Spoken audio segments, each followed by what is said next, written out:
नमस्कार दोस्तों। आज हम पढ़ने वाले हैं भारतीय संविधान की प्रस्तावना, जिसे हम भारतीय संविधान की आत्मा या मूल मंत्र भी कहते हैं। एक राष्ट्र के आदर्शों और आकांक्षाओं का अनावरण। प्रस्तावना संविधान का परिचय और सार। प्रस्तावना एक परिचयात्मक कथन है। यह उन मूलभूत सिद्धांतों और उद्देश्यों को रेखांकित करती है जिन पर देश का संपूर्ण कानून यानी संविधान बनाया गया है। संक्षेप में यह संविधान का सार है जो उसके दर्शन और लक्ष्यों को प्रस्तुत करता है। भारत के संविधान के उद्देश्य का। हम भारत के लोग भारत को एक संपूर्ण संप्रभु संपन्न समाजवादी पंथ निरपेक्ष लोकतंत्रात्मक गणराज्य बनाने के लिए तथा उसके समस्त नागरिकों को सामाजिक, आर्थिक और राजनैतिक न्याय, विचार, अभिव्यक्ति, विश्वास, धर्म और उपासना की स्वतंत्रता, प्रतिष्ठा और अवसर की समता प्राप्त कराने के लिए तथा उन सब में व्यक्ति की गरिमा और राष्ट्र की एकता और अखंडता सुनिश्चित करने वाली बंधुता बढ़ाने के लिए दृढ़ संकल्प होकर अपनी इस संविधान सभा में आज तारीख 26 नवंबर 1949 ईस्वी मिति मार्ग शीर्ष शुक्ल सन्मति संवत 2006 विक्रमी को एतद द्वारा इस संविधान को अंगीकृत, अधिनियमित और आत्मसमर्पित करते हैं। शक्ति का स्रोत। हम भारत के लोग। संविधान की प्रस्तावना इन शब्दों से शुरू होती है जो यह स्पष्ट करती है कि संविधान की अंतिम संप्रभुता और अधिकार भारत की जनता में निहित है। यह किसी बाहरी शक्ति द्वारा नहीं बल्कि स्वयं भारतीयों द्वारा बनाया और स्वीकार किया गया है। संप्रभु, समाजवादी, पंथ निरपेक्ष, संपूर्ण, संप्रभु, संपन्न। भारत अपने आंतरिक और बाहरी मामलों में निर्णय लेने के लिए स्वतंत्र है। समाजवादी, एक ऐसा व्यवस्था का लक्ष्य जहां धन का समान वितरण हो और सामाजिक आर्थिक असमानताएं कम हो। पंथ निरपेक्ष, जहां राज्य का अपना कोई धर्म नहीं है और यह सभी धर्मों को समान रूप से सम्मान करता है और उन्हें संरक्षण देता है। लोकतंत्रात्मक गणराज्य, लोकतंत्रात्मक डेमोक्रेटिक, सरकार लोगों द्वारा लोगों के लिए और लोगों की होती है, सत्ता का स्रोत जनता है। गणराज्य रिपब्लिक, देश का प्रमुख यानी राष्ट्रपति वंशानुगत न होकर जनता द्वारा अप्रत्यक्ष रूप से चुना जाता है। न्याय। प्रस्तावना में 3 तरह के न्याय दिए गए हैं: सामाजिक, आर्थिक और राजनीतिक न्याय। सामाजिक न्याय, जाति, धर्म, लिंग या जन्म स्थान के आधार पर कोई भेदभाव नहीं। आर्थिक न्याय, आय और संपत्ति की असमानता को कम करना। राजनीतिक न्याय, सभी नागरिकों को समान राजनीतिक अधिकार जैसे मतदान और चुनाव लड़ने का अधिकार। नागरिकों का दूसरा वादा, स्वतंत्रता और समता। स्वतंत्रता 5 प्रकार का है हमारे प्रस्तावना में: विचार, अभिव्यक्ति, विश्वास, धर्म की उपासना की स्वतंत्रता। स्वतंत्रता, नागरिकों को अपने विचार को व्यक्त करने, किसी भी धर्म का पालन करने और अपनी इच्छा अनुसार पूजा करने के लिए पूर्ण स्वतंत्रता। प्रतिष्ठा और अवसर की समता। समता, कानून के समक्ष सभी नागरिक बराबर हैं और सभी को सार्वजनिक जीवन में समान अवसर प्राप्त होंगे। बंधुता, व्यक्ति की गरिमा और राष्ट्र की एकता और अखंडता सुनिश्चित करने वाली बंधुता। यह सभी भारतीयों के बीच भाईचारे की भावना को बढ़ावा देने का आह्वान करता है। इसका उद्देश्य 2 लक्ष्यों को प्राप्त करना है: प्रत्येक व्यक्ति के आत्मसम्मान की रक्षा करना और देश को एकजुट और अविभाज्य रखना। एक दृष्टिकोण का उद्गम। उद्देश्य प्रस्ताव। प्रस्तावना का आधार पंडित जवाहरलाल नेहरू द्वारा प्रस्तुत उद्देश्य प्रस्ताव में था। प्रस्तुत किया गया 13 दिसंबर 1946 को संविधान सभा में, स्वीकार किया गया 22 जनवरी 1947 को संविधान सभा द्वारा। इसी उद्देश्य प्रस्ताव को भारतीय संविधान के प्रस्तावना या उद्देश्य का बनाया गया। राष्ट्र का संकल्प अंगीकृत, अधिनियमित और आत्मसमर्पित दृढ़ संकल्प होकर अपनी इस संविधान सभा में आज तारीख 26 नवंबर 1949 भारतीय कैलेंडर के अनुसार मिति मार्गशीर्ष शुक्ल सप्तमी संवत 2006 विक्रमी इस दिन भारत के लोगों ने संविधान सभा के माध्यम से इस संविधान को अपनाया और इसे कानूनी रूप दिया और स्वयं को समर्पित किया। संविधान की आत्मा। प्रस्तावना को भारतीय संविधान की आत्मा कहते हैं। यह केवल एक कानूनी पाठ नहीं बल्कि यह उन महान आदर्शों और दर्शन का प्रतीक है जिन पर हमारा राष्ट्र आधारित है। यह संविधान के निर्माताओं के सपनों और आकांक्षाओं को दर्शाता है। एक वाक्य में एक राष्ट्र का दर्शन, पूरी प्रस्तावना एक ही वाक्य में लिखी गई। हम भारत के लोग न्याय, स्वतंत्रता, बंधुता, आत्मसमर्पित करते हैं। यह असाधारण संरचना भारत के लोगों के संकल्प, राष्ट्र के स्वरूप, नागरिकों के लिए वादों और संविधान को अपनाने के कार्य को एक अखंड और प्रवाहमय विचार से जोड़ती है। एक अमूल्य धरोहर, संविधान की मूल प्रति। भारतीय संविधान की मूल प्रति भारतीय संसद के पुस्तकालय में सुरक्षित रखी गई है और इसे क्षरण से बचाने के लिए एक विशेष हीलियम से भरे डिब्बे में रखा गया है। यह केवल एक दस्तावेज नहीं है, बल्कि एक राष्ट्रीय खजाना है जो हमारे लोकतंत्र की नींव का भौतिक प्रतीक है। संविधान की शक्ति का स्रोत, हम भारत के लोग। भारतीय संविधान अपनी संपूर्ण शक्ति भारत के लोगों से अधिगृहित करता है। यह किसी भी बाहरी सत्ता द्वारा नहीं, बल्कि स्वयं भारत के लोगों द्वारा आत्मसमर्पित है। वैश्विक प्रेरणा, भारतीय दृष्टिकोण, प्रस्तावना का विचार। प्रस्तावना का विचार अमेरिका के संविधान से लिया गया है। अमेरिका विश्व का पहला देश था जिसने 1788 में अपने संविधान में प्रस्तावना को शामिल किया। प्रस्तावना की भाषा, प्रस्तावना की विशिष्ट भाषा शैली ऑस्ट्रेलियाई संविधान से लिया गया है। यह प्रस्तावना 2 भाषाओं में लिखी गई है, हिंदी और अंग्रेजी। एक ऐतिहासिक समर्पण, तारीख 26 नवंबर 1949 घटना, संविधान सभा द्वारा प्रस्तावना को अंगीकृत और आत्मसमर्पित किया गया। इस दिन भारत के लोगों ने स्वयं को यह संविधान सौंपा जो भारत के भविष्य की नींव बना। प्रस्तावना के प्रमुख स्तंभ, राष्ट्र के चरित्र की परिभाषा, संप्रभुता, समाजवादी, पंथनिरपेक्ष, अखंडता। आइए इन शब्दों पर गहरे अर्थों में महत्व को समझे। संप्रभुता, एक संप्रभु राज्य वह है जो अपने किसी भी निर्णय के लिए किसी अन्य देश पर निर्भर न हो। इसका अर्थ है कि भारत आंतरिक और बाह्य रूप से अपने निर्णय लेने के लिए पूर्ण रूप से स्वतंत्र है। एक संप्रभु राष्ट्र के नाते भारत किसी विदेशी देश की सीमा का अधिग्रहण कर सकता है या अपनी जमीन किसी और देश को दे सकता है। एक संप्रभु राज्य के 4 आवश्यक तत्व, एक जनसंख्या 1.4 अरब, भूभाग भारत का 32,87,268 किलोमीटर 263 किलोमीटर, सरकार जैसे वर्तमान में बीजेपी की सरकार, संप्रभुता उसे राज्य की आत्मा कहा जाता है। यह वह तत्व है जो अन्य तीनों को एक राष्ट्र के रूप में बांधता है। एक जीवंत दस्तावेज, प्रस्तावना में संशोधन की शक्ति। क्या प्रस्तावना में संशोधन किया जा सकता है? हाँ, अब तक प्रस्तावना में केवल एक बार संशोधन किया गया है जो इसके मूल सिद्धांतों को और मजबूत करता है। 1976 का 42वां संविधान संशोधन एक निर्णायक मोड़। संशोधन 42वां संविधान संशोधन अधिनियम वर्ष 1976, प्रधानमंत्री इंदिरा गांधी और राष्ट्रपति फखरुद्दीन अली अहमद। 3 नए आदर्श जोड़े गए, समाजवादी, सोशलिस्ट, पंथनिरपेक्ष, सेक्युलर, अखंडता, इंटीग्रिटी। इन शब्दों ने भारत के सामाजिक और राजनीतिक क्षेत्र को और स्पष्ट रूप से परिभाषित किया। दूसरा स्तंभ, भारतीय समाजवाद का अर्थ। यह समाजवाद लोकतांत्रिक समाजवाद है, न कि साम्यवादी समाजवाद। साम्यवादी समाजवाद समाज और व्यक्ति, साम्यवादी समाजवाद व्यक्ति को कम तथा समाज को ज्यादा महत्व दिया जाता है। लोकतांत्रिक समाजवाद भारत में जो व्यक्ति और समाज, लोकतांत्रिक समाजवाद भारत व्यक्ति और समाज दोनों को बराबर महत्व दिया जाता है, इसलिए इसे मिश्रित समाजवाद भी कहते हैं। लोकतांत्रिक समाजवाद का उद्देश्य भारतीय समाज में 4 प्रमुख समस्याओं को समाप्त करना है: गरीबी, पॉवर्टी, उपेक्षा, नेग्लेक्ट, बीमारी, डिसीज, असमानता, इनइक्वलिटी। इसका लक्ष्य एक न्यायपूर्ण और समतामूलक समाज का निर्माण करना है। वैचारिक संश्लेषण, मार्क्स और गांधी का संगम। भारतीय समाजवाद किसी एक विचारधारा का अंधानुकरण नहीं है, यह मार्क्स व गांधी का मिला-जुला रूप है। इसे मार्क्स के सामाजिक न्याय के लक्ष्यों को गांधी के अहिंसक और लोकतंत्रात्मक साधनों के साथ जोड़ा गया है। समकालीन संदर्भ, 1991 के बाद का प्रभाव। 1991 में अपनाई गई नई आर्थिक नीति समाजवादी सिद्धांत को प्रभावित करता है। इस नीति ने समाजवादी ढांचे को थोड़ा कमजोर किया। यह दर्शाता है कि प्रस्तावना के आदर्श स्थिर नहीं है, बल्कि वे देश और आर्थिक सामाजिक यात्रा के साथ लगातार विकसित और पुनर्व्यवस्थित होते रहेंगे। भारतीय संविधान की प्रस्तावना, राष्ट्र की आत्मा का अनावरण।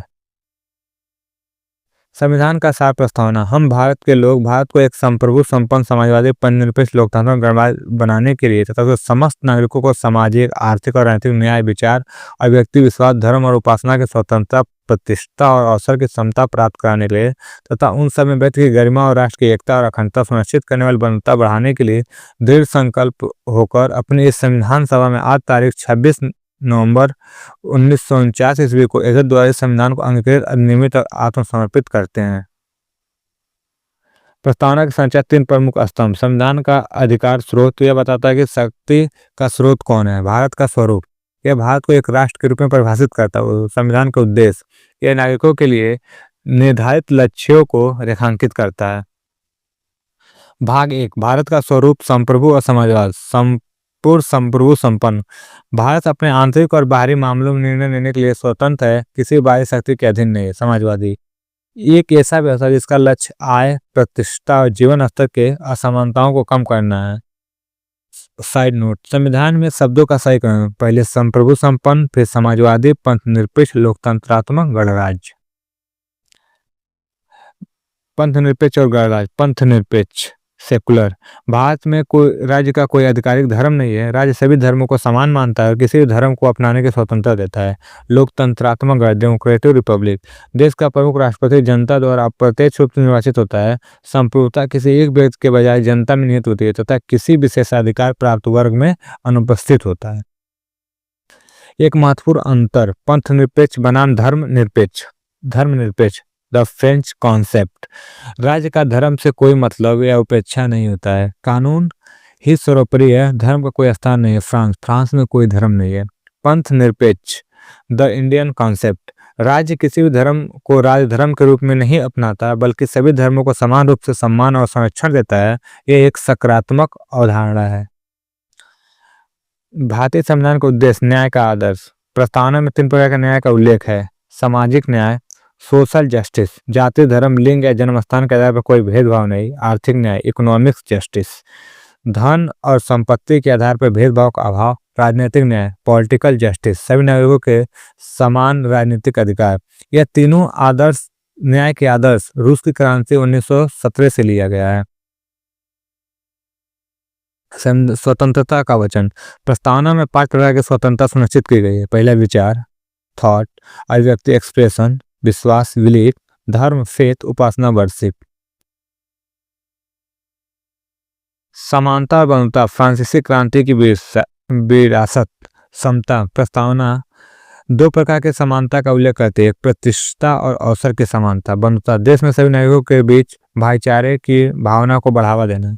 प्रमुख अंतर हमारी प्रस्तावना में स्वतंत्रता, समता और बंधुता के आदर्शों को फ्रांस की क्रांति 1789 से 1799 से लिया गया। 3 प्रकार के न्याय है हमारे प्रस्तावना में, एक सामाजिक, आर्थिक और राजनीतिक। 5 प्रकार की समानता है, विचार, अभिव्यक्ति, विश्वास और धर्म। समानता 2 प्रकार की है, प्रतिष्ठा और अवसर, भातृत्व, अखंडता और बंधुत्व।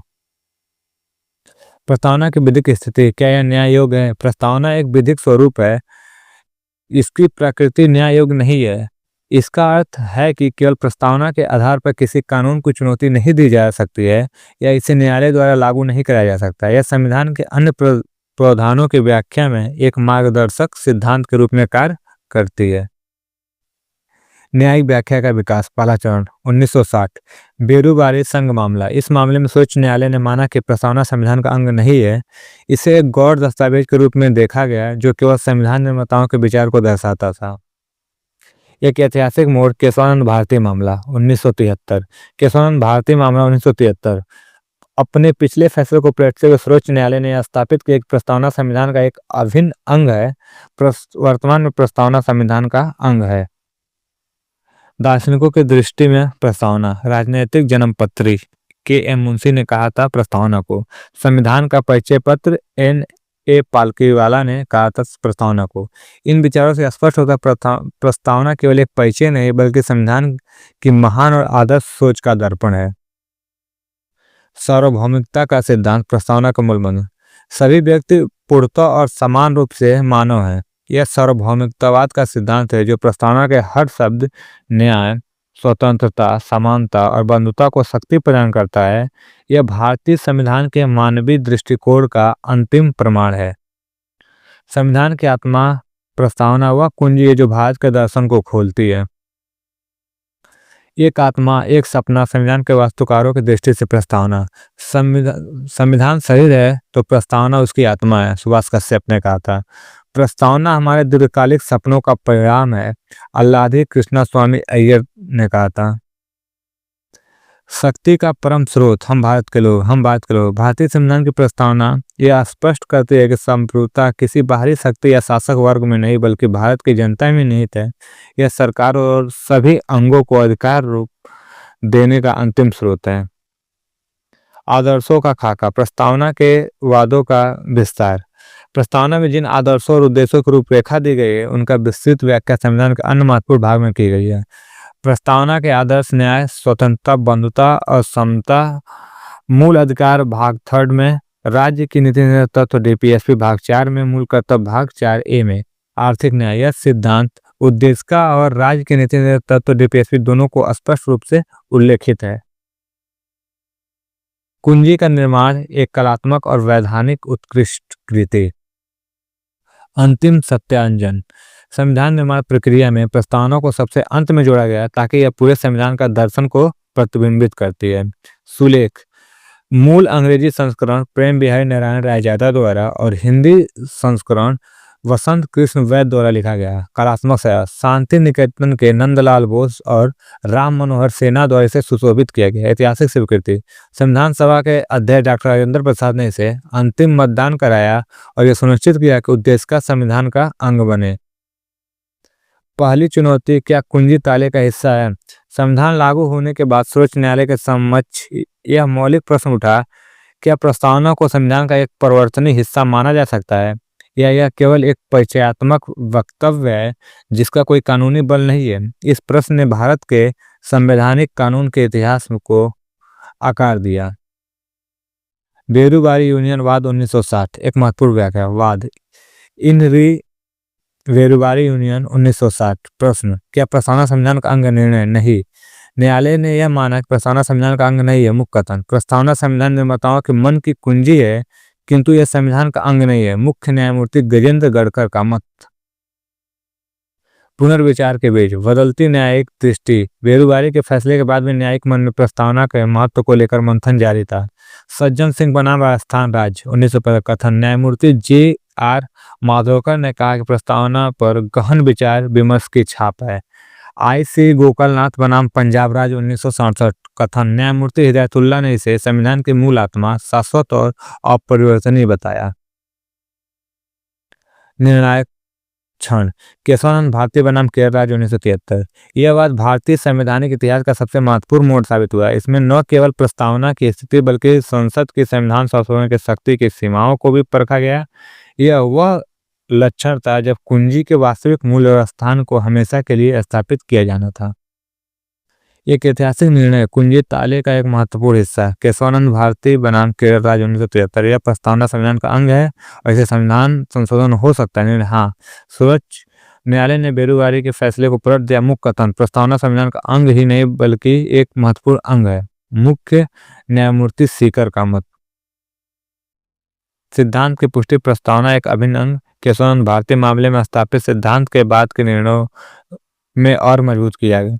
वाद, S.R. मुंबई बनाम भारत संघ 1973। निर्णय, न्यायमूर्ति रामास्वामी ने स्पष्ट किया कि उद्देश्य का संविधान का एक अभिन्न अंग है। मूल संरचना का प्रहरी, S.R. मुंबई वाद ने यह भी स्पष्ट किया कि प्रस्तावना में निहित कई सिद्धांत संविधान की मूल संरचना का हिस्सा है जिसे संसद भी संशोधित नहीं कर सकता है। लोकतंत्रात्मक शासन व्यवस्था, संस्थात्मक ढांचा, फेडरल स्ट्रक्चर, राष्ट्र की एकता और अखंडता, पंथ निरपेक्षता, समाजवाद, सामाजिक न्याय और न्यायपूर्ण विलोकन। एक मार्गदर्शक प्रकाश न कि एक कानूनी हथियार।